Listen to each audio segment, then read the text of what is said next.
बिहार के मधेपुरा जिले के जिला अधिकारी की गाड़ी से मधुबनी में दर्दनाक दुर्घटना हुई जिसमें 3 लोगों की मौत हो चुकी है। अभी एक व्यक्ति अस्पताल में जिंदगी और मौत से लड़ रहे हैं। सवाल बड़े हैं। इसके बाद देश में हलचल है। कहीं ना कहीं मामले भी गंभीर हैं।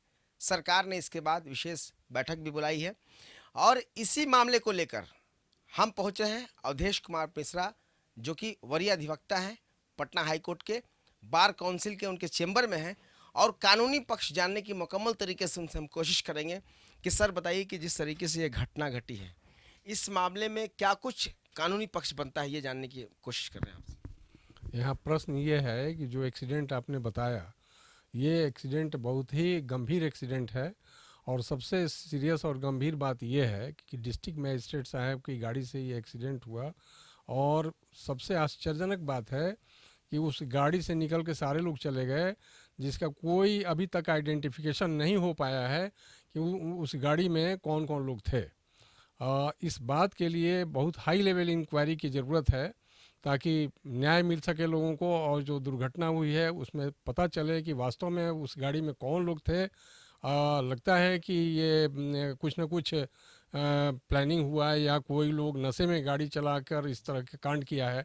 अब इसमें डिस्ट्रिक्ट मजिस्ट्रेट पर एलिगेशन लगाना अभी उचित नहीं है, इसलिए कि जब तक इंक्वायरी नहीं हो जाता है कि उस टाइम में जो टाइम है एक्सीडेंट का, उस समय में गाड़ी में कौन लोग थे, इसका वेरिफिकेशन और इंक्वायरी सरकार के लेवल से कराना बहुत ज़रूरी है। अच्छा, एक सवाल और भी है सर कि गाड़ी जो थी ना बहुत ज़्यादा तेज़ चल रही थी।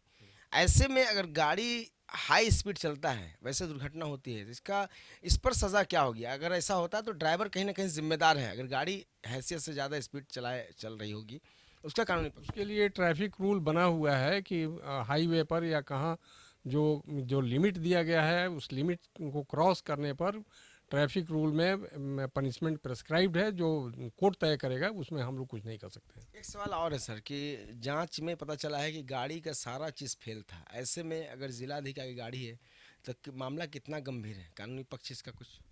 इसलिए मैंने कहा ना कि गाड़ी हाई स्पीड में जा रही थी, और ये भी बताया जा रहा है कि गाड़ी का जो ये है इंश्योरेंस वगैरह वो भी एक्सपायर कर गया था। और प्लस उसका गियर ये ब्रेक जो है, शायद ब्रेक भी कमज़ोर था या क्या, जिससे कि गाड़ी कंट्रोल से बाहर हो गई। इन सारी चीज़ों का इंक्वायरी जांच बहुत बढ़िया ढंग से होना चाहिए, है ना, ताकि सही चीज़ इस्टेब्लिश हो सके। एक सवाल और है सर कि गाड़ी जो है कि डीएम मधेपुरा की थी, एक्सीडेंट होती है दूसरे ज़िले में, मधुबनी में, तो ऐसे में अगर जांच होती है तो मतलब कानूनी प्रक्रिया को क्या कुछ सामने आएगा दूसरे जिला में जाना। दूसरे ज़िला में जाने से कहीं कोई रोक नहीं है। एक डिस्ट्रिक्ट मजिस्ट्रेट को अपने ज़िला से दूसरे ज़िला में अगर कोई ऑफिशियल काम से जा रहे हैं तो अपने ऑफिशियल कार्य में जा सकते हैं। अब उसमें वो थे कि नहीं, और वो नहीं थे तो उनके अगर स्टाफ थे तो स्टाफ में कौन लोग थे और किस कार्य से जा रहे थे, इस इन सारी चीज़ों का जांच होना चाहिए, ताकि जांच में पता चल सके कि वास्तव में बात क्या थी। अच्छा, एक सवाल और है सर कि अगर डीएम की जो ड्राइवर थे उन पर ये साबित होता है कि गाड़ी स्पीड चला रहे थे, नशे की हालत में थे, तो जिम्मेदारी केस तो बनता है। तो ऐसे में क्या उन पर सजा हो सकती है सर? नहीं, मैंने कहा ना कि ये जो है ये ट्रैफिक रूल के अंतर्गत है ना। और ये मामला जो अदालत है जहाँ ये सब चीज़ देखा जाता है, वो अब ड्राइवर पर एलिगेशन अगर साबित हो जाएगा कि हाँ साहब अगर डेलिबरेटली और गलत ढंग से ड्राइव कर रहे थे, रैश ड्राइविंग के लिए सज़ा है। लेकिन वो सज़ा जो नियत किया गया है वो ट्रायल कोर्ट डिसाइड करेगा। पहले तो ये देखना होगा कि गाड़ी का ब्रेक फेल था या नहीं था, और गाड़ी में जो गाड़ी ड्राइवर जो ड्राइव कर रहे थे गाड़ी, वो नशे की हालत में थे कि नहीं। इन सब चीज़ों का जांच होना बहुत ही अनिवार्य है। अच्छा सर, एफआईआर में क्या क्या प्रक्रिया हो सकती है? फर्स्ट एफआईआर जो होता है उसी के आधार पे तो आप लोग केस लड़ते हैं। एफआईआर इस संबंध में लॉन्च हुआ है कि नहीं, एफआईआर तो जो भी एग्रीव्ड पार्टी हैं उन्हीं को लॉन्च करना है। तो अब ये पता लगाना ज़रूरी है कि जिनकी मौत हुई है उनके जो भी वार्ड्स हैं, पेरेंट्स हैं या गार्जियन हैं, वो उनमें से किसी ने एफआईआर लॉन्च किया है कि नहीं। अब तक ये बात हम लोगों को नहीं पता है। चलिए साफ है कि जांच के बाद ही क्लियर हो पाएगा। कानूनी जानकार ये अवधेश कुमार मिश्रा जी के वरीय अधिवक्ता, इन्होंने साफ तौर पर बताया कि कहीं ना कहीं मामला गंभीर है।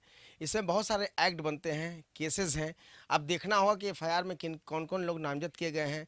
सबसे बड़ा सवाल है कि ड्राइवर नशे की हालत में थे या नहीं, गाड़ी कितनी स्पीड चल रही थी, ये कहीं ना कहीं जाँच का विषय है। और गाड़ी में कौन कौन लोग शामिल थे, ये तो जाँच के बाद ही क्लियर हो पाएगा। कैमरा पर्सन शशि कुमार के साथ Aftab Alam, news bye scope, Patna.